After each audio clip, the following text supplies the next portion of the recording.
Assalamualaikum warahmatullahi wabarakatuh. Halo teman-teman, perkenalkan nama saya Reza Stimbania dari kelas 2F PGSD Universitas Pendidikan Indonesia. Sebelum nonton, jangan lupa like, subscribe, dan nyalakan loncengnya. Di video ini, kita akan membahas mengenai pesawat sederhana. Kira-kira teman-teman tahu nggak sih apa itu pesawat sederhana? Kalau ingin tahu, yuk simak penjelasan berikut ini. Pernahkah kalian melakukan kegiatan ini? Tanpa kalian sadari, kalian telah melakukan kegiatan dengan menggunakan pesawat sederhana loh. Jadi, pesawat sederhana itu apa sih? Pesawat sederhana adalah peralatan yang digunakan manusia untuk mempermudah suatu pekerjaan. Lalu, apa sajakah yang termasuk ke dalam pesawat sederhana? Ya, benar sekali.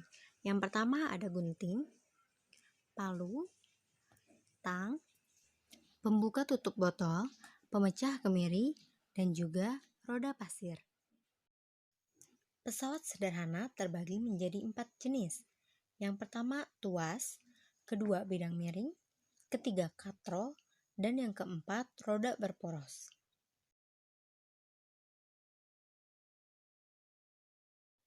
Yang pertama, kita akan membahas mengenai tuas.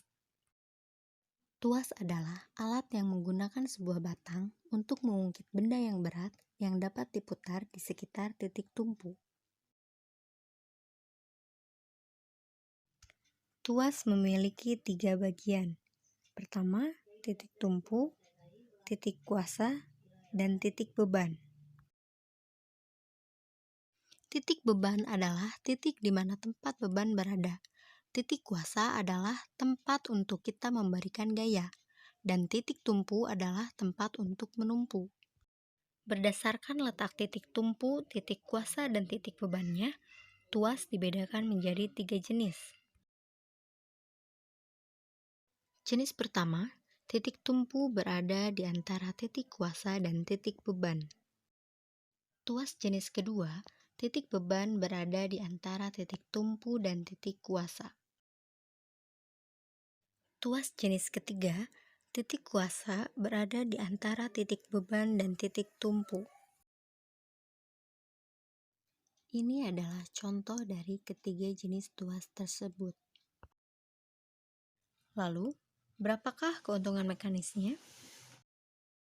Sebelum kamu menghitung keuntungan mekanis, kamu harus tahu dulu apa itu keuntungan mekanis. Keuntungan mekanis adalah perbandingan antara beban yang ingin dipindahkan dengan gaya atau kuasa yang diberikan.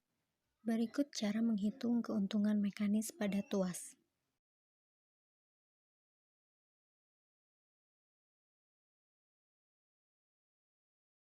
Kedua, bidang miring. Pernahkah kamu melakukan kegiatan tersebut? Kegiatan tersebut pada dasarnya menggunakan prinsip kerja bidang miring. Lalu, apa itu bidang miring? Bidang miring adalah suatu lintasan yang memiliki kemiringan tertentu dan membentuk sudut terhadap permukaan mendatarnya.